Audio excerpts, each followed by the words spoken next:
ધીમે ધીમે ધીમે ધીમે એવું થતું જશે કે વ્યવહારનું દર્શન, આ દર્શનાવરણ છે એ જતું રહેશે, ડિરેક્ટ તમને શુદ્ધ આત્મા છે એવું દેખાતું રહેશે.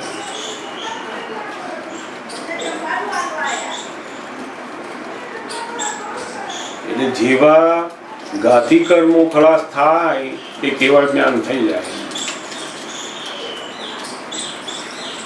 આ 8 પ્રકારના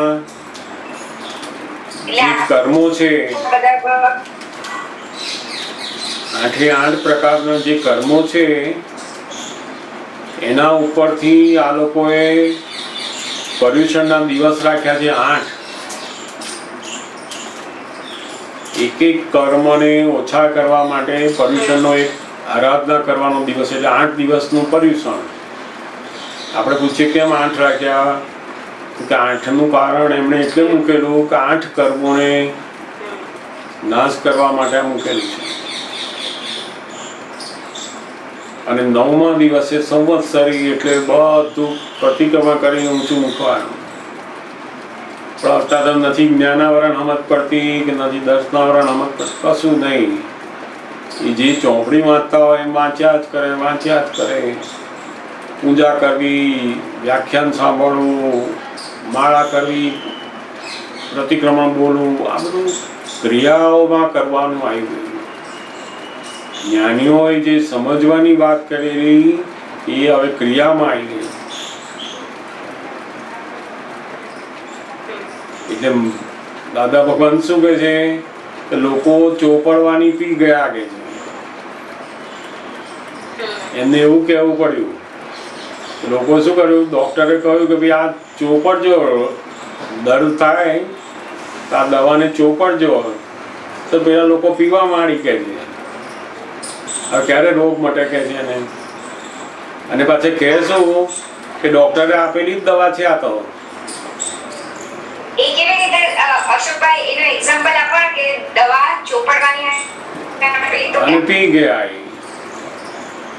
એટલે કેવી રીતે? એટલે ભગવાને કહ્યું તું કે તમારે આ બધું જ્ઞાન જાણવાનું, કરવાનું નથી. ઓકે. આ તપ, ત્યાગ, માળા કરવી, રોજ દેવાસરમાં પૂજન કરવું, સામાયિક કરવી, પ્રતિક્રમણ, આ બધું કરવાનું નહોતું, જાણવાનું હતું.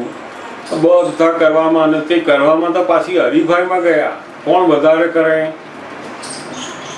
એને નંબર આપો. અંદર કોણે ઉપવાસ વધારે કર્યા એનો નંબર આપો. તે ધીમે ધીમે આખો ધર્મ એ હરીફાઈમાં જાય છે. અને એના લીધે દાદા ભગવાન જેવા જ્ઞાનીએ કહેવું પડે કે ભાઈ મહાવીર ભગવાને તો દવા બહુ સાચી આપી છે, પણ એ ચોપડવાની હતી, તમે પી ગયા છે, હવે એમાં મહાવીર શું કરે છે? એટલે વાતને સમજવા જેવી છે. મહાવીર શું કરે વિચાર?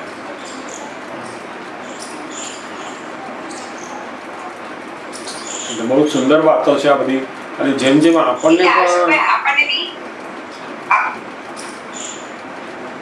આપણને આ દાદા ભગવાને બધું જે સત્સાધન આપણને આજે આપ્યા છે આ કરવા, આ ચરણ વિધિ, તો એ પણ આપણે સમજીને એ જે દાદા ભગવાનનું જે જ્ઞાન છે એ સમજીને પછી કરવું.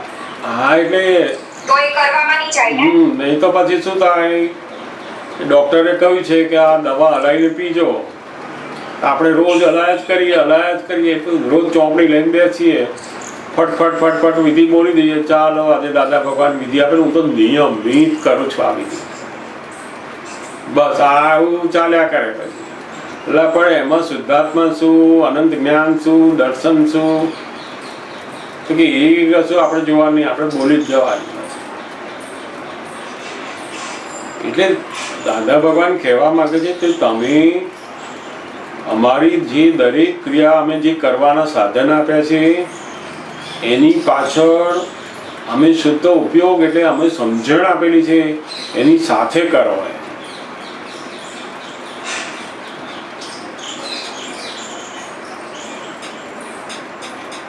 એટલે બહુ જરૂર છે કે જ્ઞાનીએ જે સમજણ આપી છે અને એમાં જે આશય છે, એમનો ઇન્ટેન્શન છે, એ સમજીને જો આપણે કરીશું તો પછી એ બરાબર પરિણામ આપશે. જે વિધિ આપણા અહંકારને ખલાસ કરવા માટે આપી, જે વિધિ, જે પદ, અસીમ જયકાર, જે આપણા અહંકારને ખલાસ કરવા આપેલી, એના બદલે જો આપણો અહંકાર વધતો જાય, કંઈક છું થતું જાય, તો આપણે સમજવાની જરૂર કે ચોપડવાની પીએ છે કે શું થાય છે. આપણો અહંકાર એકદમ વધતો જાય છે. આપણે લોકોની જોડે મતભેદ વધારે પડ્યા કે ઓછા થયા,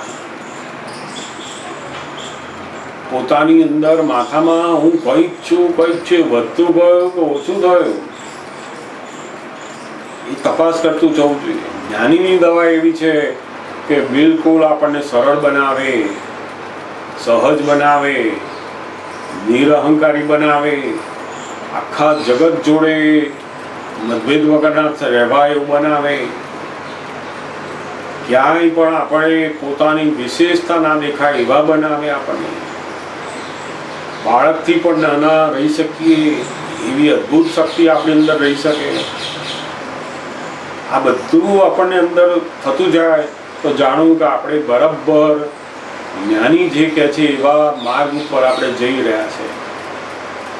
પણ અંદર થાય કે ના, હું કંઈક છું, હું ફલાણું થઈ ગયો, મને આમ જ્ઞાન થઈ ગયું, મને આમ દાદા ભગવાને કહ્યું, હું તો આમ કરી નાખ્યું છે, એ ભાર વધતો ગયો, તો તમારે સમજી જવાનું કે આપણે આ કંઈક જુદી જગ્યા ઉપર જઈ રહ્યા છે. ગાડી બીજા સ્ટેશનો ઉપર જઈ રહી છે. સમજાય ને? એટલે આ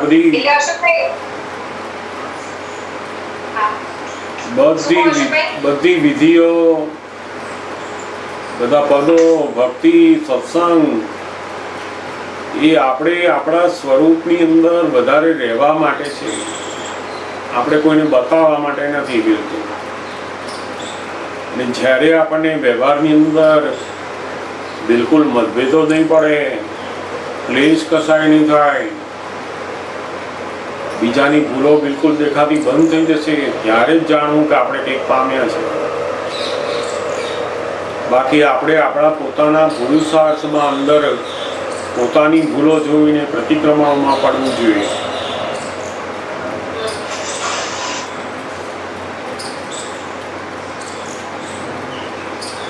સમજાયું ને?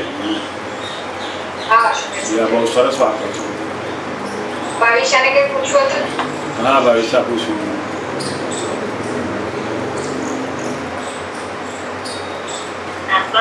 વાણીનો સિદ્ધાંત છે ને, એમાં એવું લખ્યું છે કે વાણીનું મૂળ ગયા ભવે ચાર્જ થયેલું. આપણે આ ભવે જે ડિસ્ચાર્જ થાય છે ગયા ભવે ચાર્જ થયેલું.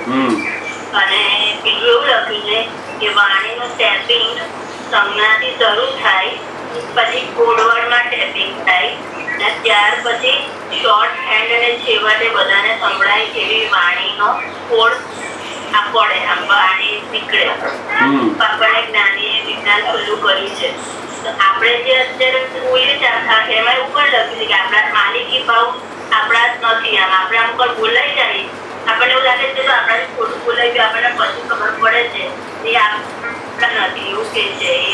એ ગયા હવે ચાર્જ થયેલું છે. તો એમાં શું કરવું કાકા? ખબર નહીં પડતી મને વસ્તુમાં. હા, એટલે અત્યારે જે શબ્દ રૂપે વાણી સંભળાય છે એ પૂર્વ ભાવે એવું ટેપિંગ થઈ ગયેલું છે, રેકોર્ડિંગ થયેલું છે. અને કેવી રીતના થયું તો કે ભાવથી પહેલા થાય છે. ભાવ એ એના કોડવર્ડ છે. આપણે જે ભાવના કરીએ ને, લોકોનું જે થવાનું થાય આપણે તેને કહી જ દેવું જોઈએ. તો જે ભાવ અંદર જ્યાં ગયો એ પહેલામાં પહેલું કોડવર્ડ થયો. આ પછી એ કોડવર્ડની જોડે બીજા શબ્દો અંદર આવે, અંદર અભિપ્રાયના, કે હવે આનું જે થવાનું એ થાય, એમનું આપણું જોવાનું, એમનું નહીં જોવાનું. તે ભાવ મૂક્યા પછી અંદર પછી એ નક્કી કરે કે આવું બીજાને થાય ને તોય વાંધો નહીં, કશું એને ગમે તે થાય, આપણે નહીં જોવાનું. તે પછી નવું ટેપિંગ અંદર આ શરૂ થયું. ભાવ મૂક્યો, અભિપ્રાય આવ્યો, એટલે નવું ટેપિંગ બધું અંદર સૂક્ષ્મ રીતે શરૂ થઈ ગયું. અને પછી બીજા ભાવની અંદર એ શબ્દ રૂપે નીકળે છે વાણી. ઘણા લોકોને હોય છે ને કડવું બોલવું ના હોય તો વાણી જ કડવી નીકળે. કોઈ પૂછે ને તો એવી કડવી જ વાણી નીકળે. કોઈ પૂછે ને તમે જમવા બેસવું છે તમારે, મારે જમવું હોય ત્યારે જમીશું.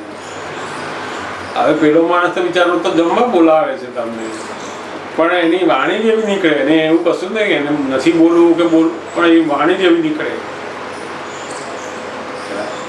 ઘણા માણસોની અંદર એવું પૂર્વભાવે એવા ટેપિંગ થયેલા હતા.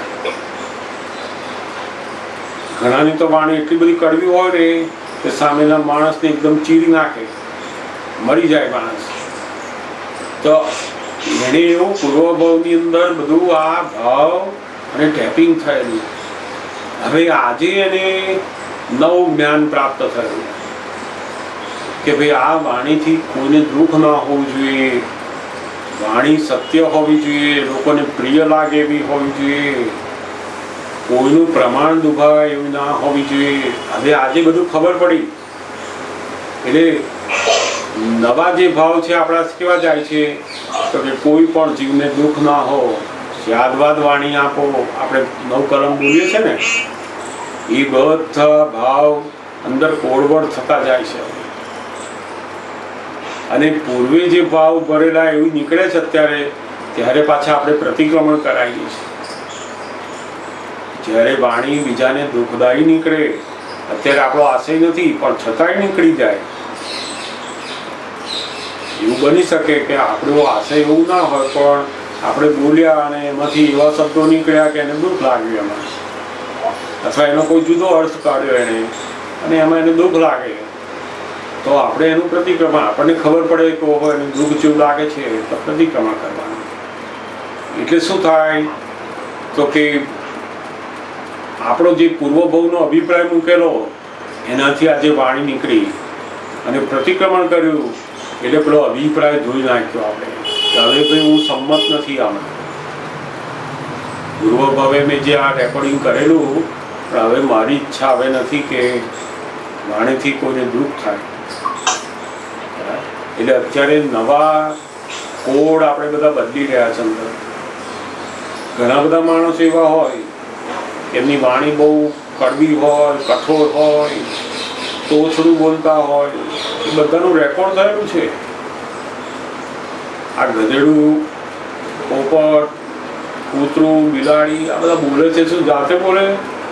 ના, એ તો બધું રેકોર્ડ થયેલું છે એમનું. એ જ્યારે જુઓ ને ત્યારે એની એ જ ચાલતું હોય એનું, એમાં નવું કશું ને એનું જે રેકોર્ડિંગ છે અંદર, એટલે એની જેવી રેકોર્ડ ભરેલી હોય આપણને થાય કે આટલા મોટા માણસ છે, અમને આટલી સમજ નહીં પડતી, મેં આટલું કહ્યું એમાં તો કેટલું બધું લડી નાખ્યા, એવું કેવું બોલ્યા એમ.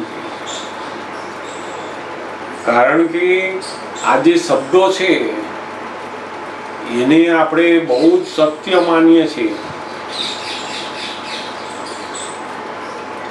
આ રાવણ સીતાને ઉપાડવા શેના માટે આવ્યો ખબર છે? રાવણને અંદર એવું ક્યારે થયું કે હું સીતાને ઉપાડી લાવું, હરણ કરી લાવું? તો કે એની જે બહેન હતી ને એની બહેનનું જ્યારે નાક કપાઈ ગયું અને એ જ્યારે રાવણની પાસે આવે છે ત્યારે એને વર્ણન કર્યું. સ્ત્રીએ શું કર્યું? વર્ણન કર્યું રાવણ પાસે. અને એને કહ્યું કે આ તો રાવણનું અપમાન છે, મારું નાક નથી કપાયું. એટલે એણે જે શબ્દો બોલ્યા, એની બેન જે શબ્દો બોલી એ શબ્દોને રાવણે મહત્વ માની દીધું, એને સત્ય માન્યા શબ્દોને. અને આ મોટું આટલું બધું રામાયણ સર્જાઈ ગયું. પછી કેટલો મોટો શક્તિશાળી વિદ્વાન સાયન્ટિસ્ટ પુરુષ, પણ આ શબ્દો ઉપર એ અટકી જવાય છે. એટલે શબ્દ એ બહુ સત્ય વસ્તુ નથી. આપણે એના ઉપર જ વેર બાંધી દઈએ, ઝઘડા કરી દઈએ. કેટલું મને બોલ્યો, આવો શબ્દ બોલ્યો, એટલે દાદા ભગવાને આખું આપી દીધું કે ટેપ રેકર્ડ છે આની તું અંદર ટેપ રેકર્ડ છે એવું માન્યું કે બધું જતું રહ્યું નથી. દાદા ભગવાને બહુ જ અદ્ભુત ક્રાંતિ કરી છે. જે મોટા મોટા રાવણ જેવા વિદ્વાનો જેને સમજ ના રહે એવી આ કળિયુગની અંદર આપણને આપી દીધી. બહુ અદ્ભુત સમજ આપી છે એમને. કોઈ ગમે તેવા શબ્દો બોલે તો પણ આપણને જો આ જ્ઞાનની સમજ રહી કે આ તો ટેપ રેકર્ડ છે તો બિલકુલ એના પ્રત્યે આપણને દ્વેષ પણ ઉત્પન્ન ના થાય અને બિલકુલ અંદર કશી અસર થાય નહીં. આજે સૌથી વધારે બધાને જે અસરો છે શેની છે તો કે શબ્દોની. ખાવાનું ચાલે, કપડા ના આપે ચાલે, પણ જો કંઈક બોલ્યો તો ખલાસ એનું ખાવાનું હોવું મૂકીને જતા રહે લોકો. શબ્દની અસર છે. એટલે દાદા ભગવાન કહે છે કે હવે નવા ભાવ, નવા કોડ એવા નાખો અંદર કે કોઈ પણ જીવને મારી વાણીથી દુઃખ ના હોય. પેલા પદમાં આવે છે ને, વાણી એવી શીતળ માધુરી નીકળે, શીતળ ઠંડક આપે કોઈ. એટલે અંદર આ કૃષ્ણ ભગવાન વાંસળી વગાડતા એ શું છે? શું એ વાંસળી લઈને બેસી રહેતા હતા? એ તો એક ઉપમા છે એવી. વાસ્તવમાં કૃષ્ણ ભગવાનની જે વાણી છે એ એટલી બધી મધુરી હતી કે ગાયો, પ્રાણીઓ, પશુઓ બધા મસ્ત થઈ જતા એમની વાણીની માધુર્યતા બતાવે છે. એ કઈ વાદિંત્રો વગાડવાનો ઉપાય પણ એ વાત સમજાવવા માટે જે ઉપમા મૂકેલી એ લોકોએ ચલાયા જ કર્યું. ધીમે ધીમે લોકો મૂળ વાત ભૂલી ગયા અને આ વાંસળી બરાબર એમને પકડાઈ દીધી છે. એટલે વાંસળી એટલે શું તો કે મધુરતા. જેની વાણીની અંદર એકદમ મધુરતા આવતી ગઈ પછી લોકો સાંભળ કર્યા જ કરે. બાળકને પણ ગમે, યુવાનને પણ ગમે, વૃદ્ધોને પણ ગમે, બધાને, બીજા ધર્મના માણસોને પણ ગમતું થાય. દરેકને એવું લાગે કે બહુ સરસ વાત છે, બહુ સરસ વાત. કોઈ પણ જીવનું પ્રમાણ ના દુભાય એવી વાણી ધીમે ધીમે થતી જાય. તમે કોળ નાખવાના, અંદર ભાવ નાખવાના. એટલે આપણે 9 કલમમાં બોલીએ છીએ સ્યાદબાદ વાણી આપો, સ્યાદબાદ વર્તન આપો. સમજ્યું ને? આ વાણીનું આખું ઉદ્ભવ સ્થાન અને કેવી રીતે શબ્દ રૂપે બહાર આવે છે એનું વિજ્ઞાન આખું એમણે જગતને ઓપન કર્યું છે. કોઈને ખબર જ નહોતી કે આ વાણી કેવી રીતના બને છે. દાદા ભગવાન આખું વિજ્ઞાન એનું બહાર પાડ્યું. બહુ જ સુંદર વાત છે. હા બોલ અશોકભાઈ. એની અંદર તમે કીધું કે ભાવ એની કોડ થાય તો ભાવ ડિસ્ચાર્જ ભાવ બી હોય ને એ આપણને જે દેખાય છે ડિસ્ચાર્જ ભાવ, પણ એ ડિસ્ચાર્જ ભાવ ઉપર જે ઓપિનિયન આપીએ છીએ આજનો આપણે કે આવું હોવું જોઈએ, આજનો જે ઇન્ટેન્શન, આજનું જે ઓપિનિયન છે એ ભાવને દાદા ભગવાન કોડવર્ડ કહે છે. જે ભાવ એમનેમ આવી જાય છે એ ભાવ નથી, એ તો પૂર્વના ભાવ છે, એ ડિસ્ચાર્જ ભાવ છે. એ ભાવ આવ્યા પછી આપણું ડિસિઝન શું છે એના ઉપર તો કે આ ના હોવું જોઈએ, એ ના હોવું જોઈએ. એ આપણું જે ડિસિઝન છે, આપણો આજનો ઇન્ટેન્શન છે એ કોડવર્ડ છે આપણને. એ પછી કોડવર્ડ માં જાય. સમજાયું ને? હા સમજાયું. એટલે સ્થૂળમાં જે બધા ભાવ આવે છે એ ડિસ્ચાર્જ ભાવ છે. બધા વિચાર આવે, અંદર ભાવ થાય, એ બધું ડિસ્ચાર્જ ભાવ છે. પણ આજે શું હોવું જોઈએ, આજનો મારો ઇન્ટેન્શન એ કોળવળ સાચો ભાવ, બીજ સ્વરૂપનો ભાવ થયો.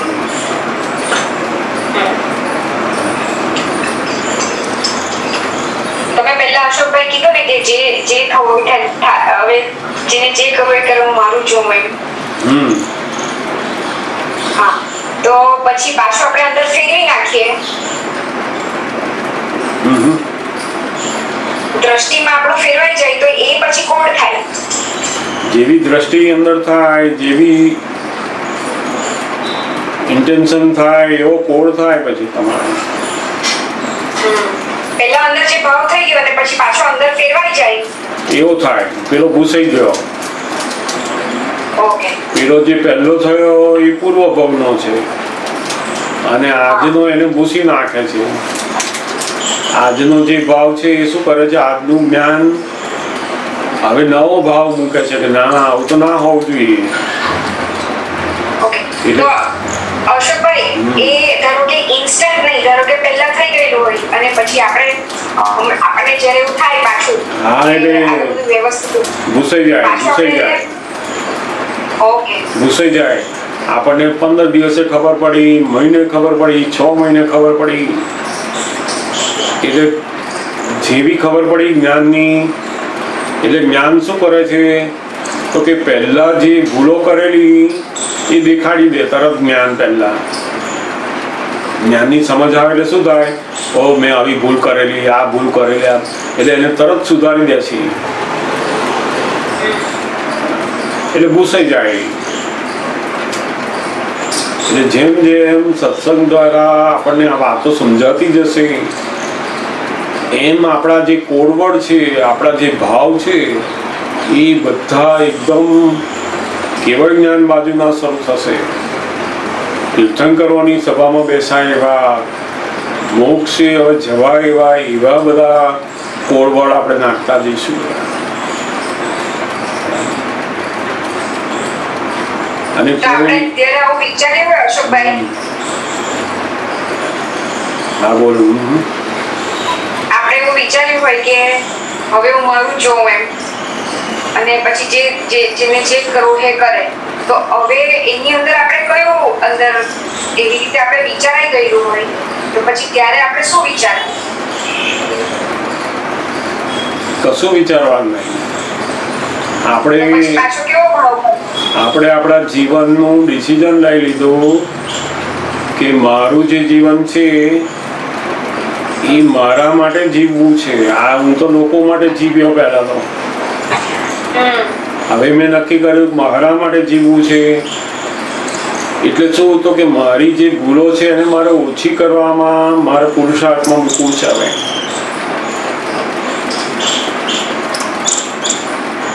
એટલે આપણને હવે હા, એટલે આપણને હવે સાચી દિશા મળી, સાચો પુરુષાર્થ મળ્યો, એટલે આપણે એમાં ઉપયોગ કરીએ છીએ.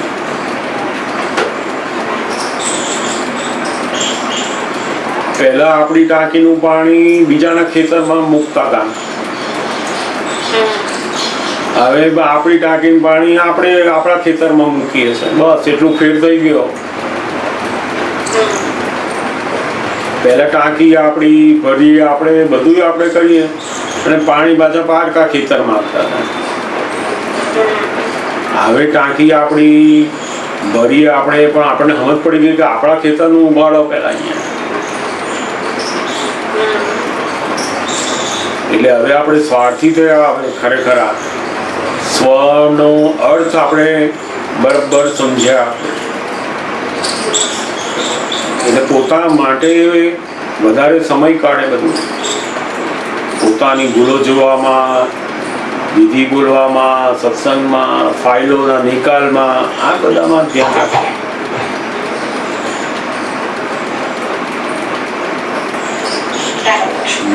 પણ વાળી એવો ભાવ થઈ ગયો હોય કે હું હવે મારું જ કેટલાક લોકો નથી હોતા પોતાના ધંધા ઉપર બેઠા હોય પણ સામે દુકાન વાળો શું કરે એનું જ ધ્યાન આપતો હોય.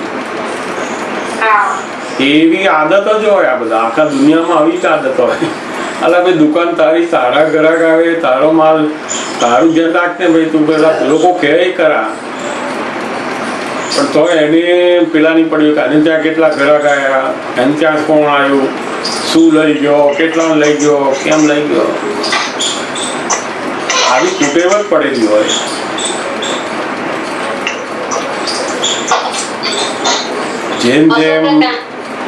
જેમ જેમ આપણને આપણા સમજમાં ફિટ થતું જશે કે મારે મારી ભૂલોને ઓછી કરવાની, મારે મારું જ્ઞાનને સમજવાની વધારે ટાઈમ કાઢવાનો, પ્રતિક્રમણ કરવા ટાઈમ કાઢવાનો, એમ કરતાં કરતાં સરસ થઈ જશે. આપણો ધંધો વધ્યો પછી. હા બોલો. જય સચ્ચિદાનંદ. હું તો કહું છું હું આરતી ને રોજે કરું છું પણ સવારે કરું છું બરાબર. પછી હવે મારે ઓફિસ જવાનું થાય ને તો હવે લેટ થઈ જાય છે. બરાબર. સાંજે મને કરવાનો કંટાળો આવે તો શું કરું છું? એ કંટાળાનું સાંભળું નહીં ત્યારે જ આરતી થાય ને. કંટાળો આવે ત્યારે જ આરતી કરવાની. દાદા ભગવાન એવું કહેતા સૌથી વધારે મોટો પુરુષાર્થ જ્યારે રોજ આરતી કરો ને એ પુરુષાર્થ નહીં, કંટાળો આવે ને ત્યારે કરે ને ત્યારે ખરેખર પુરુષાર્થ કહેવાય. એટલે એવું નહીં સપોઝ સવારે ના થાય તો સાંજે તો કરવી જ જોઈએ એવું ખરું? ઉત્તમ કરવી જોઈએ નહીં, ઉત્તમ કરવું જ જોઈએ. આપણે સંસારની બધી વસ્તુ કરીએ છીએ તો આને કેમ નિયમ ના બનાવીએ આપણે? કેટલાક લોકો તો વ્યવહારની અંદર નથી, એમને કોઈ જ્ઞાન મળ્યું નથી, આવું કોઈ દાદા ભગવાન જેવા પુરુષની વાત સાંભળી કશું નથી, તો લોકો વ્યવહારમાં તો આરતી કર્યા વગર ખાતા નથી. કેટલાય લોકો એવા છે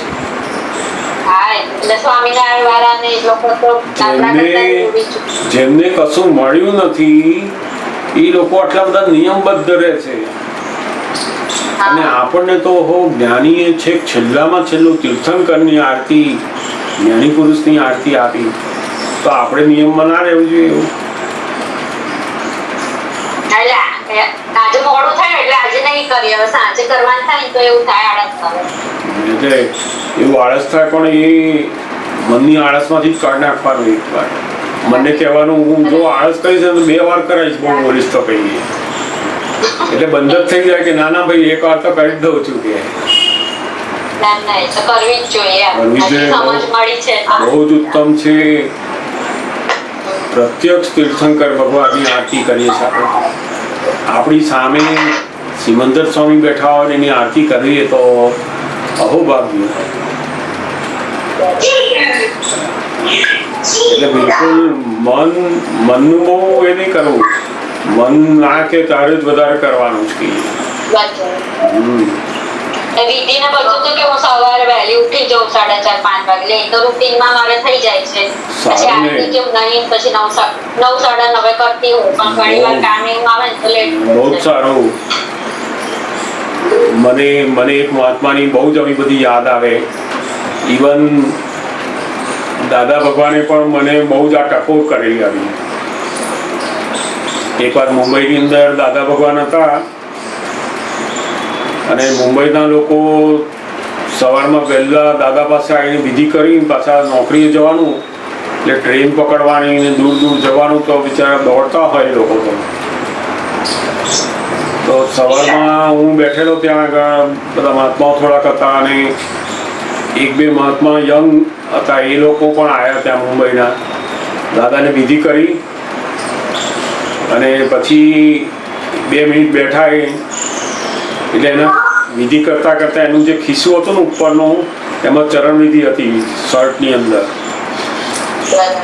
એ દાદાએ જોઈ લીધું હશે, પેલો વિધિ કરતો હતો ને ત્યારે શર્ટમાં એમણે જોઈ લીધું કે આની ચરણ વિધિ છે અંદર. અને હું ત્યાં બેઠેલો એટલે મને આ બધું વિધિ કરવાનું બધું બોલવાનું ઓછું ગમે મને.